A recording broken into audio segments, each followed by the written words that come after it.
हम कथा सुनाते राम सकल गुण धाम की। हम कथा सुनाते राम सकल गुण धाम की। ये रामायण है पुण्य कथा श्री राम की।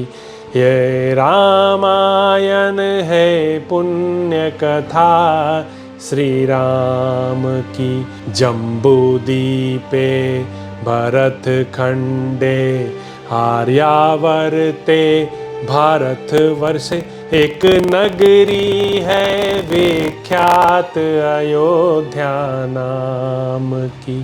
यह जन्म भूमि है परम पूज्य श्री राम की। यह जन्म भूमि है परम पूज्य श्री राम की। यह रामायण है पुण्य कथा श्री राम की। यह रामायण है पुण्य कथा श्री राम की। श्रीमद् वाल्मीकि रामायण भारत का स्वर्णिम महाकाव्य। 29वां सर्ग। हनुमान जी के समझाने से सुग्रीव का नील को वानर सैनिकों को एकत्र करने का आदेश देना। पवन कुमार हनुमान शास्त्र के निश्चित सिद्धांत को जानने वाले थे। क्या करना चाहिए और क्या नहीं, इन सभी बातों का उन्हें यथार्थ ज्ञान था। किस समय किस विशेष धर्म का पालन करना चाहिए, इसको भी वे ठीक ठीक समझते थे। उन्हें बातचीत करने की कला का भी अच्छा ज्ञान था। उन्होंने देखा, आकाश निर्मल हो गया है। अब उसमें न तो बिजली चमकती है और न बादल ही दिखाई देते हैं। अंतरिक्ष में सब ओर सारस उड़ रहे हैं और उनकी बोली सुनाई देती है।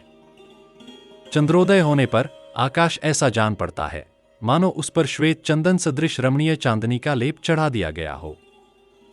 सुग्रीव का प्रयोजन सिद्ध हो जाने के कारण अब वे धर्म और अर्थ के संग्रह में शिथिलता दिखाने लगे हैं। असाधु पुरुषों की मार्ग कामसेचन का ही अधिक आश्रय ले रहे हैं। एकांत में ही, जहां स्त्रियों के संग में कोई बाधा न पड़े, उनका मन लगता है। उनका काम पूरा हो गया है। उनके अभीष्ट प्रयोजन की सिद्धि हो चुकी है। अब वे सदा युवती स्त्रियों के साथ क्रीड़ा विलास में ही लगे रहते हैं। उन्होंने अपने सारे अभिलषित मनोरथों को प्राप्त कर लिया है। अपनी मनोवांछित पत्नी रुमा तथा अभीष्ट सुंदरी तारा को भी प्राप्त करके अब ये कृतकृत्य एवं निश्चिंत होकर दिन रात भोगविलास में लगे रहते हैं। जैसे देवराज इंद्र गंधर्वों और अप्सराओं के समुदाय के साथ क्रीड़ा में तत्पर रहते हैं, उसी प्रकार सुग्रीव भी अपने मंत्रियों पर राजकार्य का भार रखकर क्रीड़ा विहार में तत्पर हैं। मंत्रियों के कार्यों की देखभाल वे कभी नहीं करते हैं।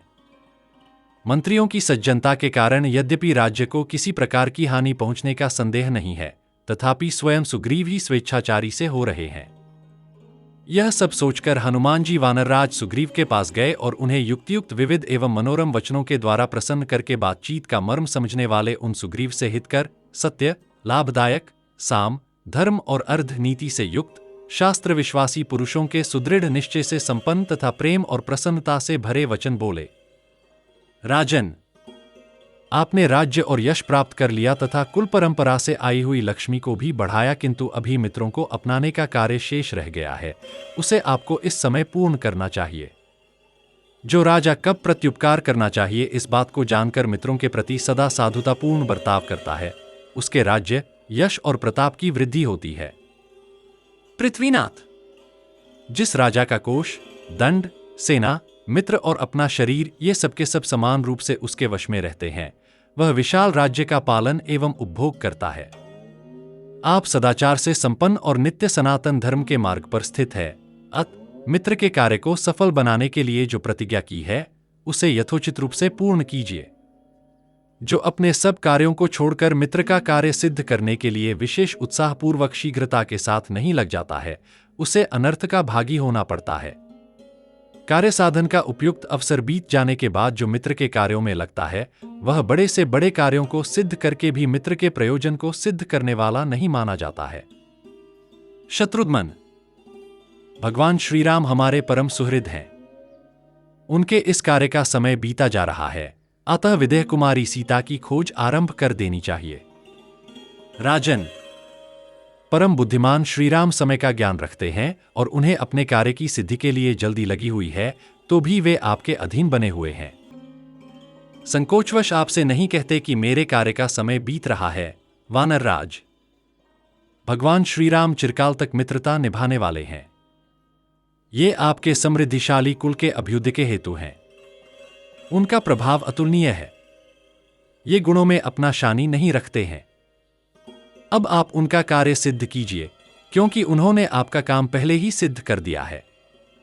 आप प्रधान चामरों को इस कार्य के लिए आज्ञा दीजिए।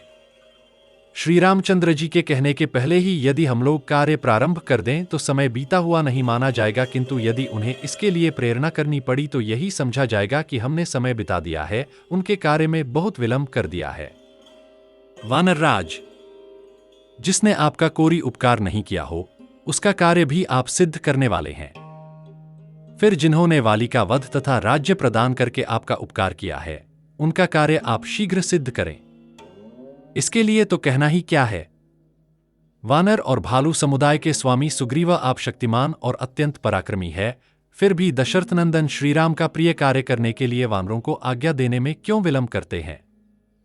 इसमें संदेह नहीं कि दशरथ कुमार भगवान श्रीराम अपने बाणों से समस्त देवताओं, असुरों और बड़े बड़े नागों को भी अपने वश में कर सकते हैं, तथापि आपने जो उनके कार्य को सिद्ध करने की प्रतिज्ञा की है, उसी की वे राह देख रहे हैं। उन्हें आपके लिए वाली के प्राण तक लेने में हिचक नहीं हुई। ये आपका बहुत बड़ा प्रिय कार्य कर चुके हैं। अब हम लोग उनकी पत्नी विदेह कुमारी सीता का इस भूतल पर और आकाश में भी पता लगाएं। देवता, दानव, गंधर्व, असुर, मरुद्रण तथा यक्ष भी श्रीराम को भय नहीं पहुंचा सकते, फिर राक्षसों की तो बिसात ही क्या है। वानर राज, ऐसे शक्तिशाली तथा पहले ही उपकार करने वाले भगवान श्रीराम का प्रिय कार्य आपको अपनी सारी शक्ति लगाकर करना चाहिए। कपीश्वर, आपकी आज्ञा हो जाए तो जल में, थल में, नीचे, पाताल में तथा ऊपर आकाश में कहीं भी हम लोगों की गति रुक नहीं सकती। निष्पाप कपिराज, अतः आप आज्ञा दीजिए कि कौन कहां से आपकी किस आज्ञा का पालन करने के लिए उद्योग करे। आपके अधीन करोड़ों से भी अधिक ऐसे वानर मौजूद हैं जिन्हें कोई परास्त नहीं कर सकता। सुग्रीव सत्वगुण से संपन्न थे। उन्होंने हनुमान जी के द्वारा ठीक समय पर अच्छे ढंग से कही हुई उपर्युक्त बातें सुनकर भगवान श्रीराम का कार्य सिद्ध करने के लिए अत्यंत उत्तम निश्चय किया। वे परम बुद्धिमान थे। अतः नित्य उद्यमशील नील नामक वानर को उन्होंने समस्त दिशाओं से संपूर्ण वानर सेनाओं को एकत्र करने के लिए आज्ञा दी और कहा, तुम ऐसा प्रयत्न करो जिससे मेरी सारी सेना यहां इकट्ठी हो जाए और सभी यूथपति अपनी सेना एवं सेनापतियों के साथ अविलंब उपस्थित हो जाएं। राज्य सीमा की रक्षा करने वाले जो जो उद्योगी और शीघ्रगामी वानर हैं, वे सब मेरी आज्ञा से शीघ्र यहां आ जाएं। उसके बाद जो कुछ कर्तव्य हो उस पर तुम स्वयं ही ध्यान दो। जो वानर 15 दिनों के बाद यहां पहुंचेगा उसे प्राणांत दंड दिया जाएगा। इसमें कोई अन्यथा विचार नहीं करना चाहिए। यह मेरी निश्चित आज्ञा है। इसके अनुसार इस व्यवस्था का अधिकार लेकर अंगद के साथ तुम स्वयं बड़े बूढ़े बानरों के पास जाओ। ऐसा प्रबंध करके महाबली वानरराज सुग्रीव अपने महल में चले गए। 30वां सर्ग। शरद ऋतु का वर्णन तथा श्रीराम का लक्ष्मण को सुप्रीव के पास जाने का आदेश देना। पूर्वोक्त आदेश देकर सुप्रीच तो अपने महल में चले गए और उधर श्रीरामचंद्र जी, जो वर्षा की रातों में प्रस्त्रवनगिरि पर निवास करते थे, आकाश के मेघों से मुक्त एवं निर्मल हो जाने पर सीता से मिलने की उत्कंठा लिए उनके विरहजन्य शोक से अत्यंत पीड़ा का अनुभव करने लगे। उन्होंने देखा, आकाश श्वेत वर्ण का हो रहा है, चंद्रमंडल स्वच्छ दिखाई देता है तथा शरद ऋतु की रजनी के अड्रौ पर चांदनी का अंगराग लगा हुआ है। यह सब देखकर वे सीता से मिलने के लिए व्याकुल हो उठे। उन्होंने सोचा, सुप्रिय काम में आसक्त हो रहा है, जनक कुमारी सीता का अब तक कुछ पता नहीं लगा है और रावण पर चढ़ाई करने का समय भी बीता जा रहा है। यह सब देखकर अत्यंत आतुर हुए श्रीराम का हृदय व्याकुल हो उठा। 2 घड़ी के बाद जब उनका मन कुछ स्वस्थ हुआ, तब वे बुद्धिमान नरेश श्री रघुनाथ जी अपने मन में बसी हुई विदेहनंदिनी सीता का चिंतन करने लगे। उन्होंने देखा, आकाश निर्मल है, न कहीं बिजली की गड़गड़ाहट है, न मेघों की घटा। वहां सब और सारसों की बोली सुनाई देती है। यह सब देखकर वे आर्तवाणी में विलाप करने लगे। सुनहरे रंग की धातुओं से विभूषित पर्वत शिखर पर बैठे हुए श्री रामचंद्र जी शरतकाल के स्वच्छ आकाश की ओर दृष्टिपात करके मन ही मन अपनी प्यारी पत्नी सीता का ध्यान करने लगे। वे बोले, जिसकी बोली सारसों की आवाज के समान मीठी थी तथा जो मेरे आश्रम पर सारसों द्वारा परस्पर एक दूसरे को बुलाने के लिए किए गए मधुर शब्दों से मन बहलाती थी, वह मेरी भोली भाली स्त्री सीता आज किस तरह मनोरंजन करती होगी। सुवर्णमय वृक्षों के समान निर्मल और खिले हुए असन नामक वृक्षों को देखकर बार बार उन्हें निहारती हुई भोली भाली सीता जब मुझे अपने पास नहीं देखती होगी, तब कैसे उसका मन लगता होगा। जिसके सभी अंग मनोहर हैं तथा जो स्वभाव से ही मधुर भाषण करने वाली है, वह सीता पहले कलहंसों के मधुर शब्द से जागा करती थी, किंतु आज वह मेरी प्रिया वहां कैसे प्रसन्न रहती होगी। जिसके विशाल नेत्र प्रफुल्ल कमलदल के समान शोभा पाते हैं, वह मेरी प्रिया जब साथ विचरने वाले चकियों की बोली सुनती होगी, तब उसकी कैसी दशा हो जाती होगी। हाय, मैं नदी, तालाब, बावली, कानन और वन सब जगह घूमता हूं, परंतु कहीं भी उस मृक्षावकननी सीता के बिना अब मुझे सुख नहीं मिलता है।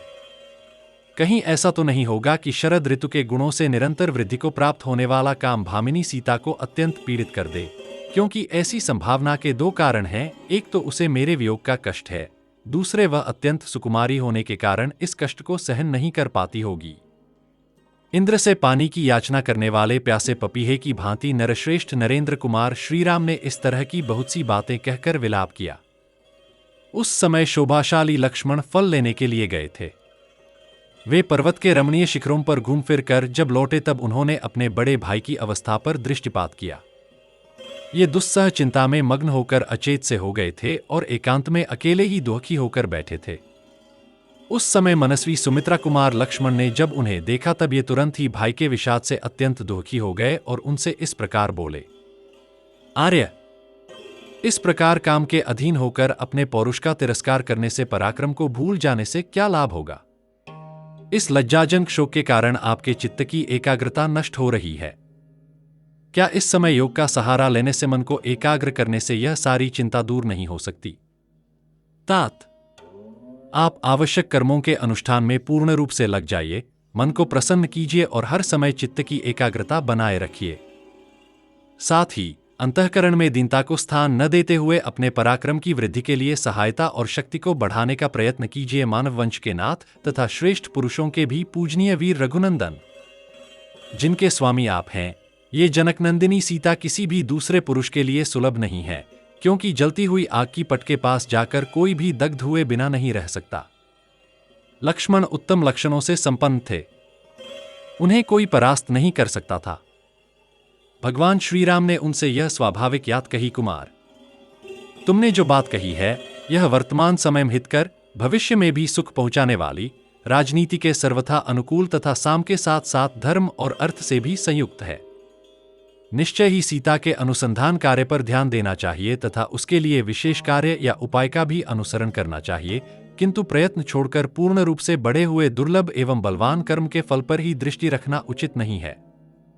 तदंतर प्रफुल्ल कमलदल के समान नेत्र वाली मिथिलेश कुमारी सीता का बार बार चिंतन करते हुए श्री रामचंद्र जी लक्ष्मण को संबोधित करके सूखे हुए उदास मुंह से बोले, सुमित्रानंदन सहस्र नेत्रधारी इंद्र इस पृथ्वी को जल से तृप्त करके यहाँ के अनाजों को पकाकर अब कृतकृत्य हो गए हैं।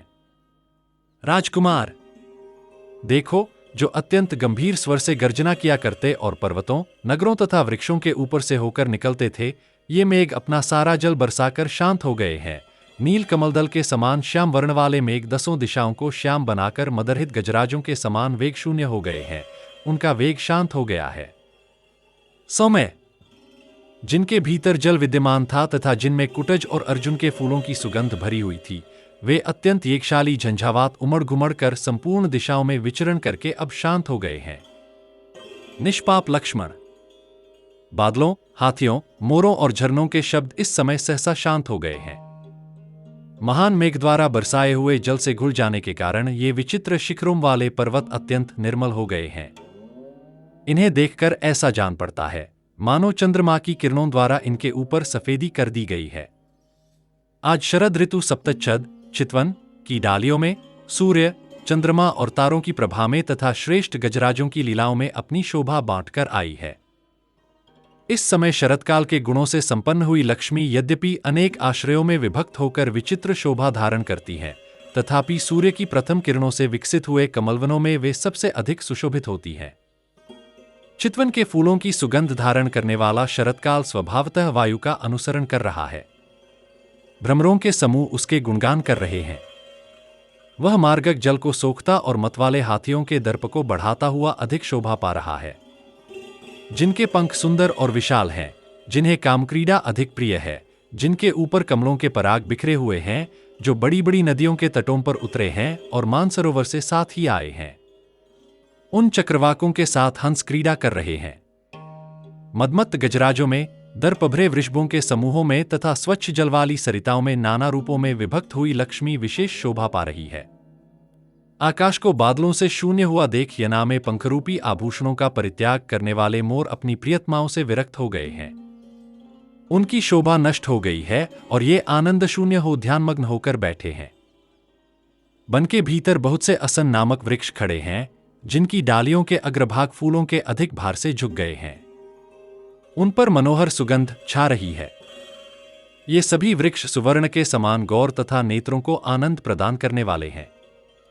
उनके द्वारा वन प्रांत प्रकाशित से हो रहे हैं, जो अपनी प्रियतमाओं के साथ विचरते हैं, जिन्हें कमल के पुष्प तथा वन अधिक प्रिय हैं, जो चितवन के फूलों को सूंघकर उन्मत्त हो उठे हैं, जिनमें अधिक मद है तथा जिन्हें मज्जनित कामभोग की लालसा बनी हुई है, उन गजराजों की गति आज मंद हो गई है। इस समय आकाश का रंग शान पर चढ़े हुए शस्त्र की धार के समान स्वच्छ दिखाई देता है। नदियों के जल मंदगति से प्रवाहित हो रहे हैं। श्वेत कमल की सुगंध लेकर शीतल मंद वायु चल रही है। दिशाओं का अंधकार दूर हो गया है और अब उनमें पूर्ण प्रकाश छा रहा है। ग्राम लगने से धरती का कीचड़ सूख गया है। अब उस पर बहुत दिनों के बाद घनी धूल प्रकट हुई है। परस्पर वैर रखने वाले राजाओं के लिए युद्ध के निमित्त उद्योग करने का समय अब आ गया है। शरद ऋतु के गुणों ने जिनके रूप और शोभा को बढ़ा दिया है, जिनके सारे अंगों पर धूल छा रही है, जिनके मद की अधिक वृद्धि हुई है तथा जो युद्ध के लिए लुभाए हुए हैं, वे साड़ इस समय गांव के बीच में खड़े होकर अत्यंत हर्षपूर्वक हंकड़ रहे हैं। जिसमें कामभाव का उदय हुआ है, इसीलिए जो अत्यंत तीव्र अनुराग से युक्त है और अच्छे कुल में उत्पन्न हुई है, वह मंदगति से चलने वाली हथिनी वनों में जाते हुए अपने मदमत्त स्वामी को घेर कर उसका अनुगमन करती है। अपने आभूषण रूप श्रेष्ठ पंखों को त्याग कर नदियों के तटों पर आए हुए मोर मानो सारस समूहों की फटकार सुनकर दुखी और खिन्नचित हो पीछे लौट जाते हैं। जिनके गंड स्थल से मद की धारा बह रही है, वे गजराज अपनी महती गर्जना से कारंडवों तथा चक्रवाकों को भयभीत करके विकसित कमलों से विभूषित सरोवरों में जल को हिलोर हिलोर कर पी रहे हैं। जिनके कीचड़ दूर हो गए हैं, जो बालुकाओं से सुशोभित हैं, जिनका जल बहुत ही स्वच्छ है तथा गांव के समुदाय जिनके जल का सेवन करते हैं, सारसों के कलरवों से गूंजती हुई उन सरिताओं में हंस बड़े हर्ष के साथ उतर रहे हैं। नदी, मेघ, झरनों जल, प्रचंड वायु, मोर और हर्षरहित मेढकों के शब्द निश्चय ही इस समय शांत हो गए हैं। नूतन मेघों के उदित होने पर जो चिरकाल से बिलों में छिपे बैठे थे, जिनकी शरीर यात्रा नष्ट प्राय हो गई थी और इस प्रकार जो मृतवत हो रहे थे, वे भयंकर विष वाले बहुरंगे सर्प भूख से पीड़ित होकर अब बिलों से बाहर निकल रहे हैं। शोभाशाली चंद्रमा की किरणों के स्पर्श से होने वाले हर्ष के कारण जिसके तारे किंचित प्रकाशित हो रहे हैं, अथवा प्रियत्म के करस्पर्श जनित हर्ष से जिसके नेत्रों की पुतली किंचित खिल उठी है, यह रागयुक्त संध्या अथवा अनुराग भरी नायिका स्वयं ही अंबर, आकाश अथवा वस्त्र का त्याग कर रही है। यह कैसे आश्चर्य की बात है। चांदनी की चादर ओढ़े हुए शरतकाल की यह रात्रि श्वेत साड़ी से ढके हुए अड़चाली एक सुंदरी नारी के समान शोभा पाती है। उदित हुआ चंद्रमा ही उसका सौम्य मुख है और तारे ही उसकी खुली हुई मनोहर आंखें हैं। पके हुए धान की बालों को खाकर हर्ष से भरी हुई और तीव्र वेग से चलने वाली सारसों की वह सुंदर पंक्ति वायुकंपित गुंथी हुई पुष्पमाला की भांति आकाश में उड़ रही है। कुमुद के फूलों से भरा हुआ उस महान तालाब का जल जिसमें एक हंस सोया हुआ है, ऐसा जान पड़ता है मानो रात के समय बादलों के आवरण से रहित आकाश सब ओर छिटके हुए तारों से व्याप्त होकर पूर्ण चंद्रमा के साथ शोभा पा रहा हो। सब ओर बिखरे हुए हंस ही जिनकी फैली हुई मेखला करदनी है, जो खिले हुए कमलों और उत्पलों की मालाएं धारण करती हैं। उन उत्तम बावड़ियों की शोभा आज वस्त्राभूषणों से विभूषित हुई सुंदरी वनिताओं के समान हो रही है। वेणु के स्वर के रूप में व्यक्त हुए वाद्य घोष से मिश्रित और प्रात काल की वायु से वृद्धि को प्राप्त होकर सब ओर फैला हुआ दही मथने के बड़े बड़े भांडों और साड़ों का शब्द मानो एक दूसरे का पूरक हो रहा है। नदियों के तट मंद मंद वायु से कंपित, पुष्परूपी हाथ से सुशोभित और धुले हुए निर्मल रेशमी वस्त्रों के समान प्रकाशित होने वाले नूतन कासों से बड़ी शोभा पा रहे हैं। वन में टिठाई के साथ घूमने वाले तथा कमल और असन के परागोंते गौरवर्ण को प्राप्त हुए मतवाले भ्रमर, जो पुष्पों के मकरंद का पान करने में बड़े चतुर हैं, अपनी प्रियाओं के साथ हर्ष में भरकर बनों में गंध के लोभ से वायु के पीछे पीछे जा रहे हैं।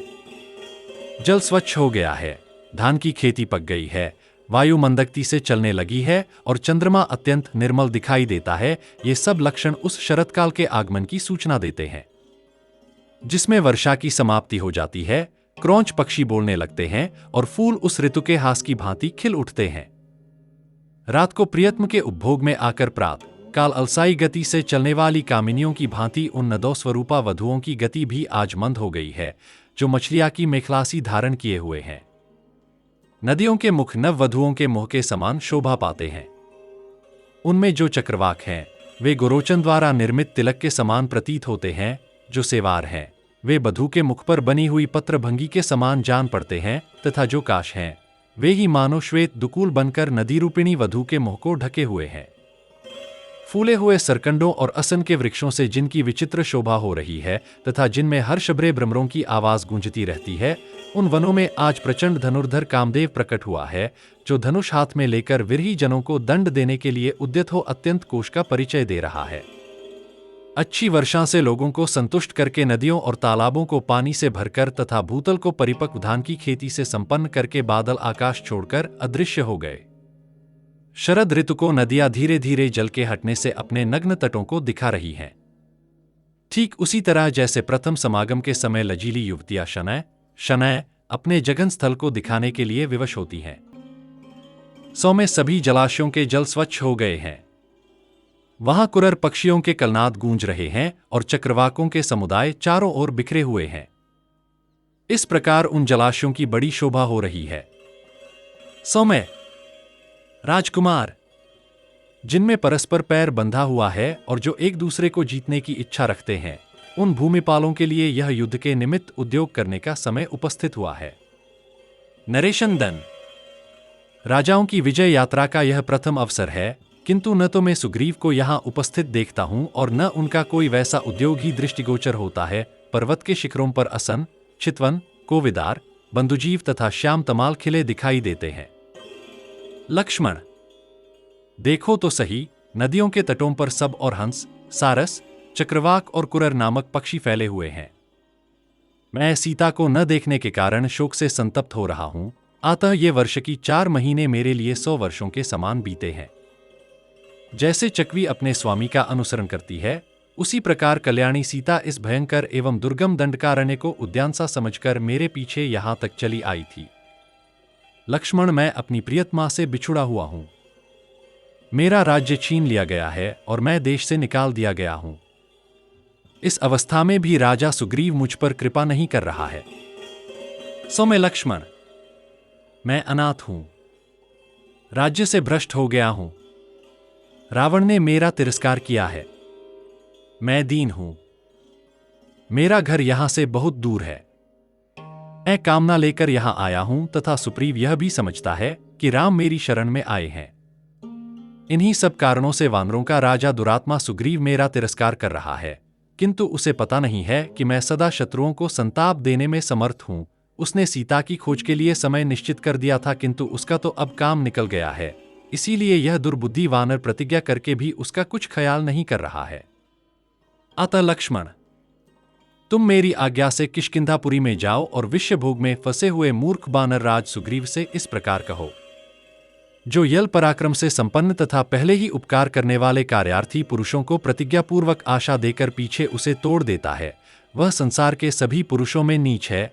जो अपने मुख से प्रतिज्ञा के रूप में निकले हुए भले या बुरे सभी तरह के वचनों को अवश्य पालनीय समझकर सत्य की रक्षा के उद्देश्य से उनका पालन करता है, वह चीर समस्त पुरुषों में श्रेष्ठ माना जाता है।